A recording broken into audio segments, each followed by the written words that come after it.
ભાવનગરના ચકચારી બગદાણાના કેસમાં કોળી યુવાનને મારવા મામલે એસઆઈટીને મોટી સફળતા મળી છે। જે 8 આરોપી છે, 8 આરોપીના મહુવા કોર્ટ દ્વારા આજે ફર્ધર રિમાન્ડ છે તે એસઆઈટીએ માંગ્યા હતા, તે મંજૂર કરી દેવામાં આવ્યા છે અને સોમવારે સવારે સાંજે 4 વાગ્યા સુધીના જે રિમાન્ડ છે તે કોર્ટ દ્વારા મંજૂર કરવામાં આવ્યા છે। એસઆઈટીની જે ટીમ છે તે હાલ ભાવનગર જિલ્લા જેલ ખાતે આવી પહોંચી છે અને જે 8 આરોપી છે તેમના છે તે રિમાન્ડ જે છે તે મળ્યા છે, જેને લઈને તેમનો જેલમાંથી હવે કબજો લઈને આવે એસઆઈટીના જે વડા છે આઈપીએસ જયવીર ગઢવી, સાથે જ જે પીએસઆઈ છે વાળા તેમજ જે પીઆઈ છે જાડેજા, તેઓ અત્યારે ભાવનગર જેલ ખાતે પહોંચ્યા છે।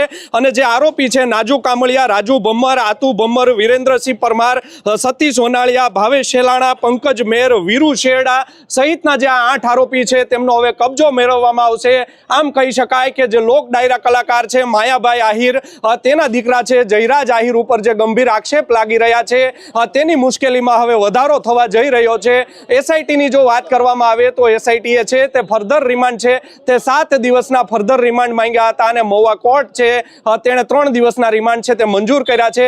જો રિમાન્ડના ગ્રાઉન્ડની વાત કરવામાં આવે તો એસઆઈટીએ જણાવ્યું છે કે આરોપીના મોબાઈલ છે તે હજુ સુધી મળ્યા નથી। જે વિડીયોમાં જે છે મારવાનો વિડીયો જે વાયરલ થયો હતો તે વિડીયો કોણે ઉતાર્યો છે, કોને મોકલવામાં આવ્યો હતો સહિતની છે તે મુદ્દે એસઆઈટી હવે છે તે ચર્ચા કરવાની છે, તેના રિમાન્ડ માંગવામાં આવ્યા છે। ફર્ધર રિમાન્ડમાં તમામ જે વસ્તુ છે તેનો જે પાસા છે તેની બારીકાઈથી છે તે તપાસ કરવામાં આવશે।